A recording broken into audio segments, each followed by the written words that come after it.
When the road gets rough in business, most people assume something has gone wrong. But here is what I know from real experience. Adversity is not a sign that you are failing. It is the proof that you are called. If you were not meant for this path, you would not have turned around the first time things got slow. The first time a customer bailed, the first time life hit you in the gut. But look at you. You're still standing, still trying, still pushing forward. That alone tells me you were chosen for this work. Entrepreneurs don't rise because life is easy. We rise because the pressure forces something deeper out of us. When everything feels heavy, when the silence is loud, when the doubts start whispering to you, that's when your calling announces itself. Adversity pushes you into the parts of yourself that you would have never accessed if things had always been smooth. Comfort never reveals your strength. Hardship does. And the tougher the season, the clearer the calling. You've already seen this pattern in your own life. Every major moment of growth came after something tried to break you. Every level you stepped into required a version of you that only adversity could shape. I've built businesses for over 25 years, and I've watched the same truth repeat itself over and over and over again.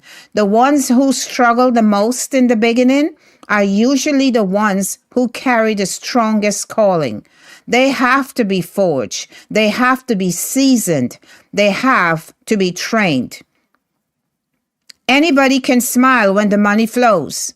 Anybody can feel confident when the customers are lining up.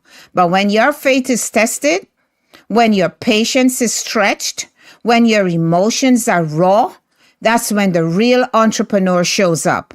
And let me tell you what adversity really does. It strips away the parts of you that aren't strong enough for where you're headed. It forces out the excuses. It toughens your character. It strengthens your resolve. It builds spiritual stamina. It teaches you how to reply or to rely on that inner fuel of faith. The fuel that burns clean, the fuel that comes from within, the fuel you can only find when life squeezes you. When the world says you aren't moving fast enough, adversity is building your foundation. When people doubt you, adversity is shaping your edge. It's sharpening it also. When you feel alone, adversity is teaching you to hear your own voice. So the question is not, why is this happening? The real question is, what is this preparing me for? Because every ounce of pressure, is shaping you into someone who can be trusted with long-term success. The calling you carry requires strength, not temporary strength, but lasting strength. And adversity is the instrument that builds it. You are not here by accident. You didn't come this far by luck. You are carrying something that most people will never have the courage to attempt. And the adversity you're facing right now, that's your confirmation. Ladies and gentlemen, my name is Leavona. I have been creating and building businesses for over 25 years. I am a mentor and sales coach for small and new business owners, and I'm here to help you win. If that sounds like something you would like more of, subscribe to this channel now so you can find me later when you need me. Here is what I know from experience. Adversity sharpens the entrepreneur in ways ease never will. It pushes you to develop skills you would have ignored before.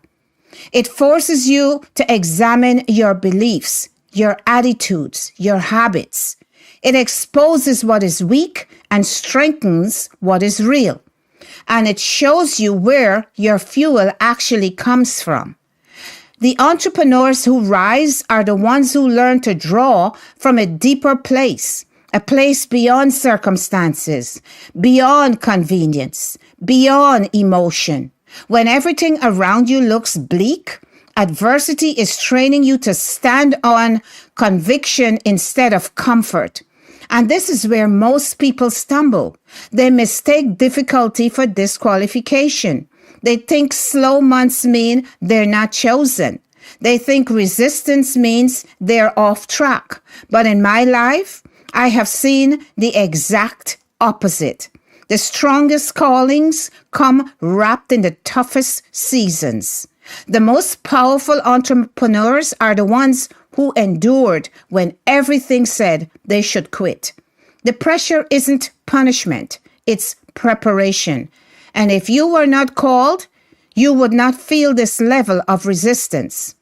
The fact that you feel stretched is the evidence that you were made for more. But here's the part nobody tells you. Adversity actually protects you. It keeps the wrong customers away.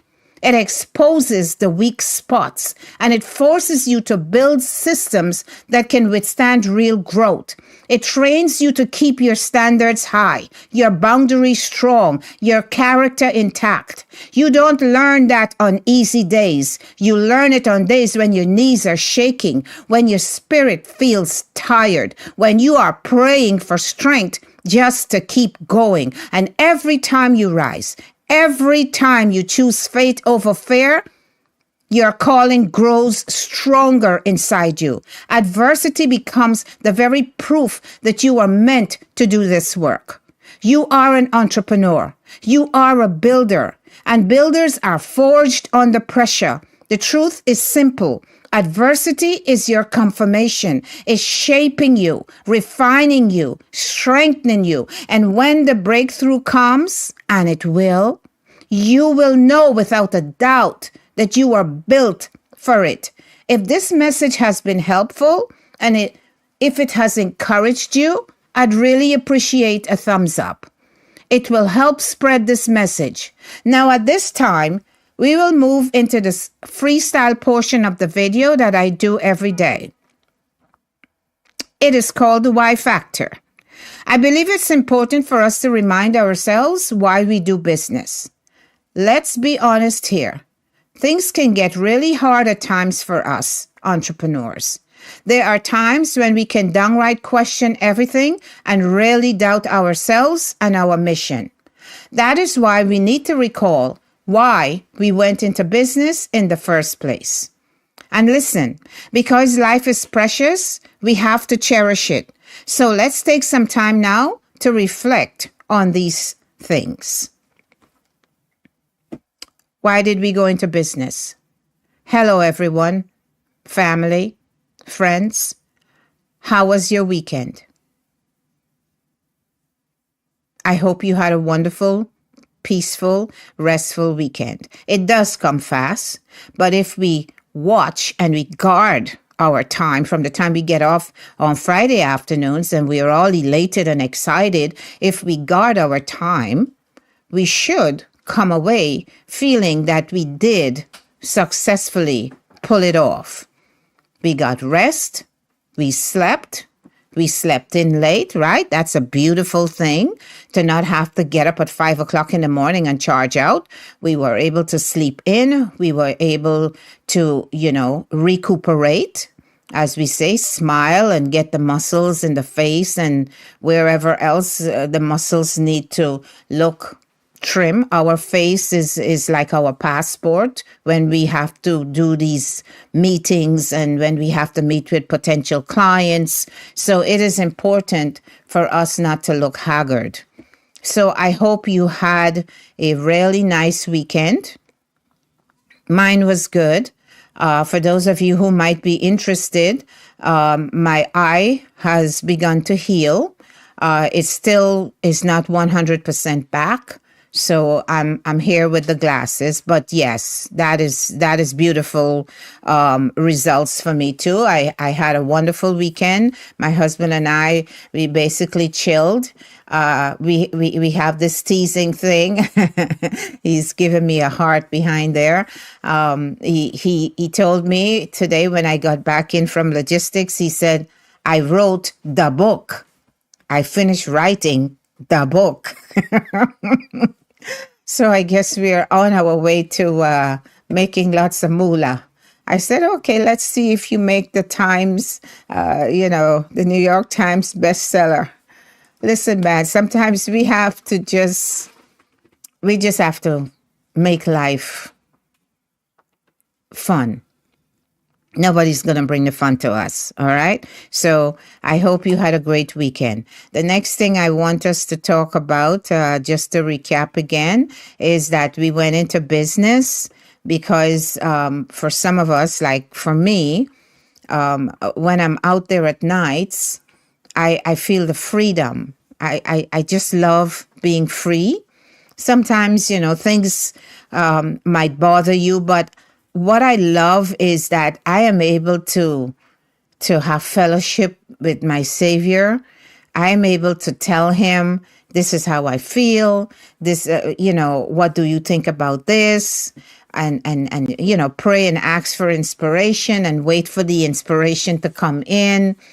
So it's wonderful being out when the world is sleeping. You the only one up. My husband tells me all the time, he says, I don't like when you go in on the routes too early.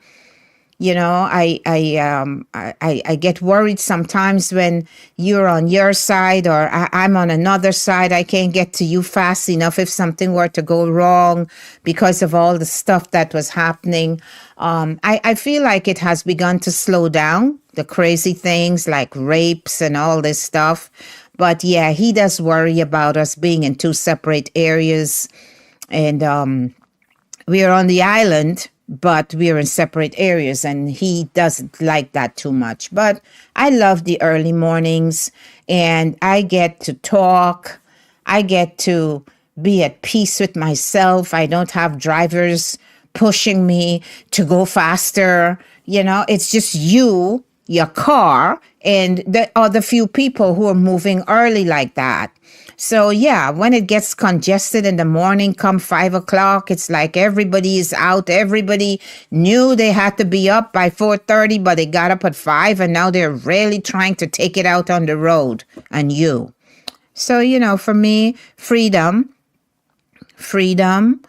I love me some freedom. And the next thing that I always tell you is, the ability to work and take something and build.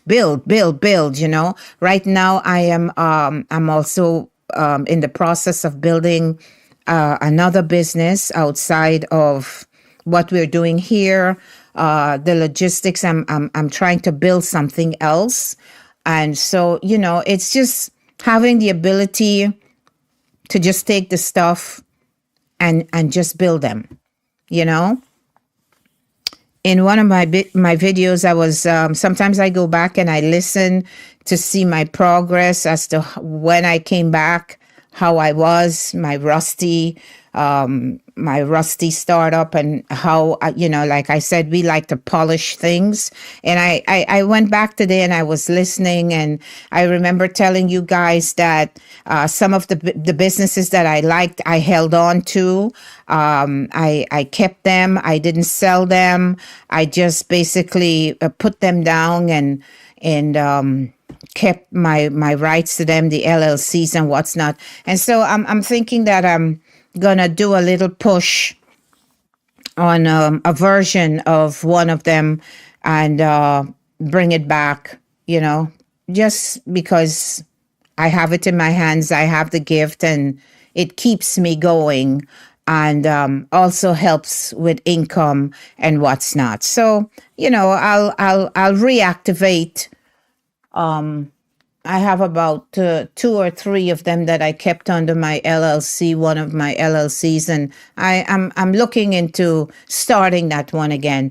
Those are the inspirations that I get when I'm out there and I'm quiet and I'm able to talk to him. I don't have competition with nonsense on the road. It's nice and peaceful. I'm just going block by block doing my thing, So yeah. So it's about building. It's about being free, and it's about people, people. Sometimes I see signs.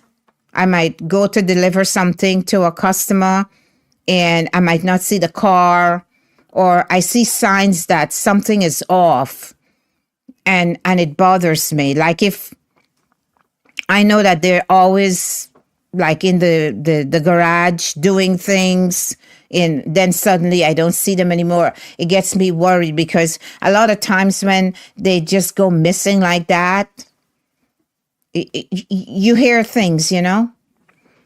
You hear things that they got rushed to the hospital, or some of them would tell me, Leah, my head feels so foggy. I just have to fix my head. I just have to get my head. My head feels very foggy. And next thing you know, I'm looking for them. He passed away. She passed away. It's just sad. But when you love them, you notice when something is off, you know. And I've been noticing this one particular customer. His wife died recently, and I've been going a couple of weeks now and not seeing him. He came to the door one day and he spoke with me briefly, and then the car disappeared, and I'm thinking maybe he went to his kids, and the car came back, and I saw the car was banged up a little to the front, and I don't know what's going on, but yeah, we have to love them, you know. We have to love them. A lot of times when a husband dies, the wife goes behind. We're so attached to each other that when one goes, the other one follows soon thereafter. And I've been watching him because she died recently, and I've just been monitoring Papa. But that's just it, you know. And where it comes to the part about our mental health, mental health is, I've been a therapist for 8 years. And when we came back from med school, that is what, you know, God opened up for me. And I've worked with my Dr. M person that I tell you about, how she would say, you'd bring suggestions and she would say, we'll see. And so, you know, for mental health, we have to realize that everybody goes into a little slump sometimes. Everybody goes down a little. It is impossible for our bodies to maintain us being on a high all the time. And so life is cyclical. It goes around in a circle, and one part of it, you have all this happiness, right? And then the other part might have less, you know. In other words, we can't always be happy. The heart has to slow down. And happiness is like being on a roller coaster. If you're always on the roller coaster, you're going, and it's just churning, your heart will not be able to take the strain. So sometimes life is going nice and easy. Most of us have nice, easy lives. But sometimes things pick up. As I'm talking to you, I just remembered another customer whose wife started texting me like 4-something in the morning one day. And she had so much to say because her husband had suddenly got a verdict that his prostate, they found something in there. So, you know, when you feel down and you feel depressed, you have to try to get out of that place as quickly as you can. Because what happens, it's like being on a slope that is slippery, and you don't have grips in your shoe.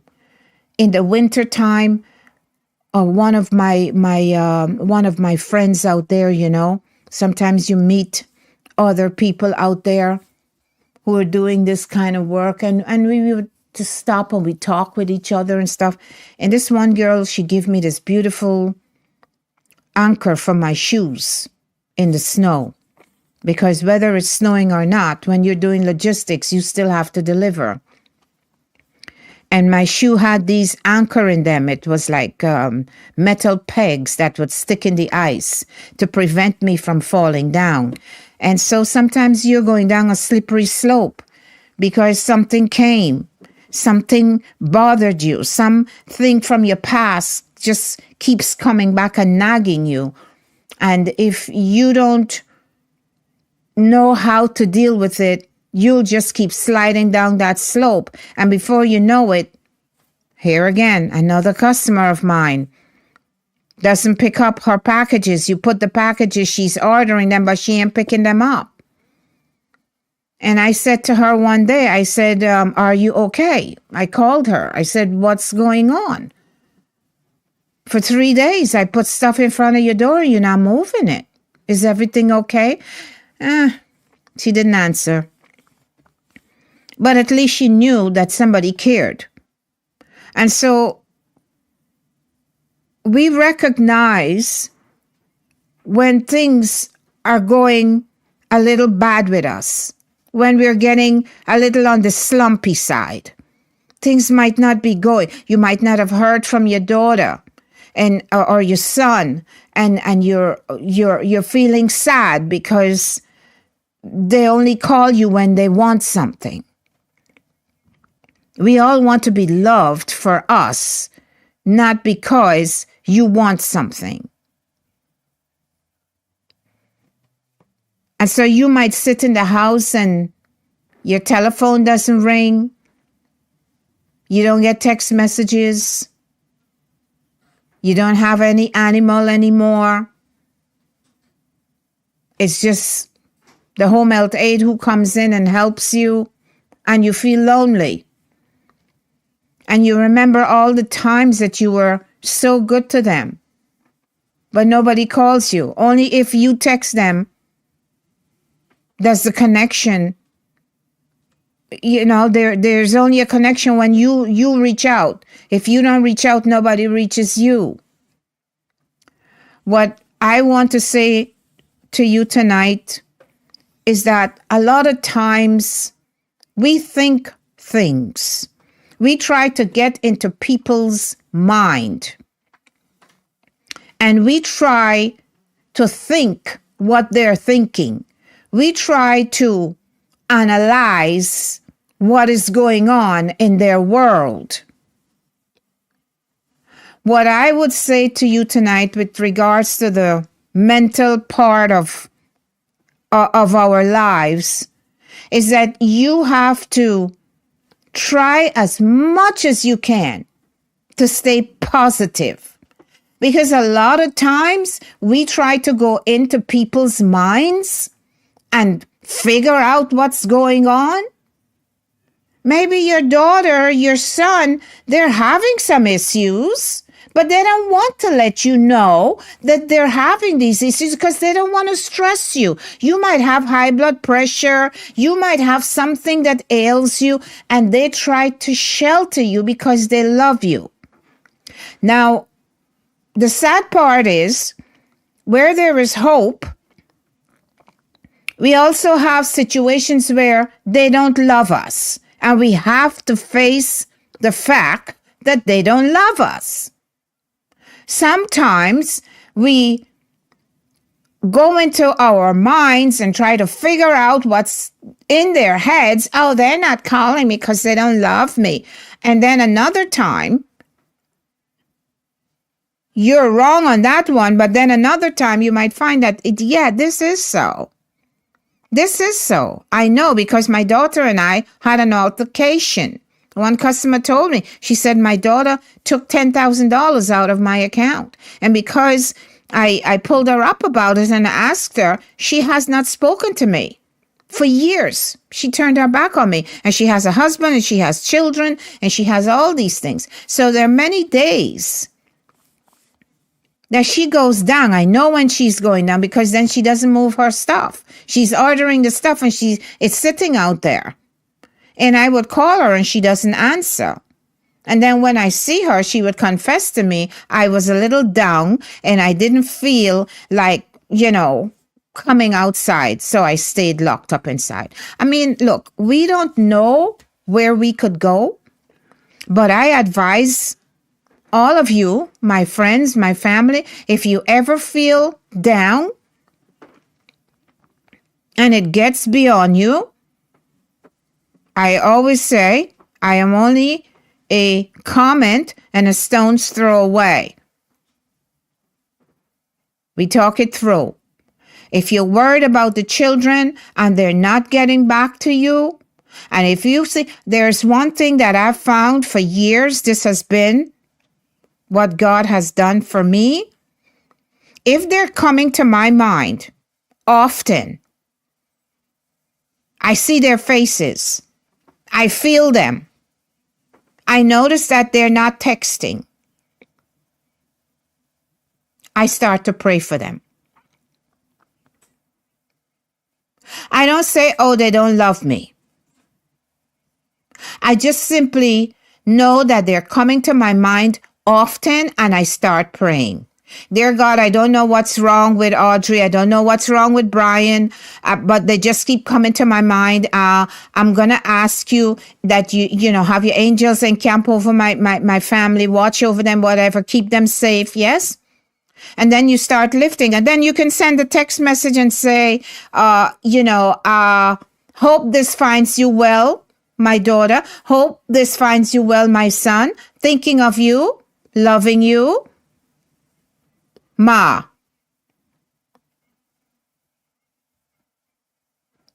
All right. So that's one way that we can cherish them. We can cherish the life, the fact that God has given them to us.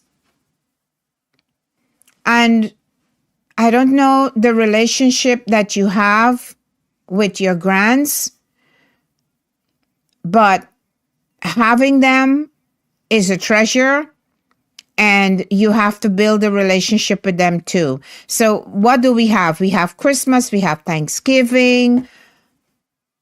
Try to see how you can hook up. And if maybe you guys can talk about who's going to come where. Some of us can't do cooking anymore. We're too feeble. We can't handle all the dishes. But maybe you guys can get together and you get to hook up with the dog and the cat and the grandkids and everything.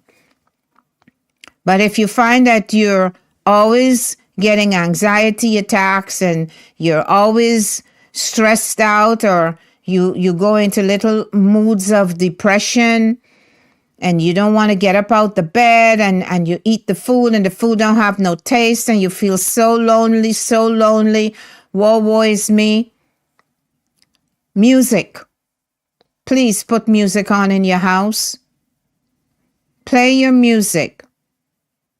The Bible says when King Saul was depressed, he would always ask for David to play music for him because it soothed him and it helped him to come out of that drift.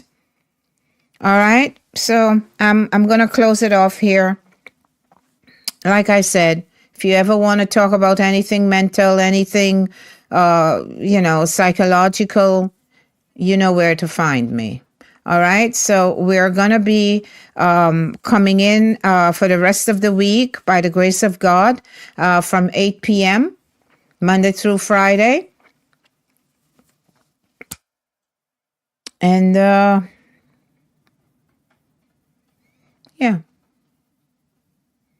If you have questions, you can leave questions, comments. If you like the videos and you have anyone that you feel could benefit from it, you can share it. All right. So that's about it. I hope you have a very, very peaceful evening. And like I said, if you are an elderly person and you're lonely and you feel like your family don't have time for you, a lot of times lots and lots is going on with them and they don't want to bother you. So, you can reach out and just, if you find that you're feeling them and you're missing them, you just send a text message saying, I've been thinking of you. Hope you guys are well. Keep the thread. And a lot of times, we feel tempted that woe is me, and we have our pity party. And a lot of times it's not even true what you're feeling. It's just we in this world, we're dealing with good and evil, and the evil one always tries to make us break up everything that is peaceful. He tries to break it up. So you could be thinking that they don't care about you and everything, and it's not. It's just coming from a bad place. Okay? Schizophrenia and all these things, your voices. I'm just trusting God that if you have if you're a schizophrenic person, please take your meds. Don't ever run away from your meds. If you have diabetes, take your meds. Don't skip. Stay living long, right? I always told my patients, live long. Do the right things and live long. All right? So have a wonderful evening. And I will look forward. Hurry back. Let's hurry back to see each other. I give you guys big hugs tonight. Take care of yourselves. And we'll meet tomorrow at 8. Be there or be square. 8-ish. My husband said 8-ish. We haven't been able to. We have not been able to jump out at 8. But I love you all. Have a good night. Bye-bye.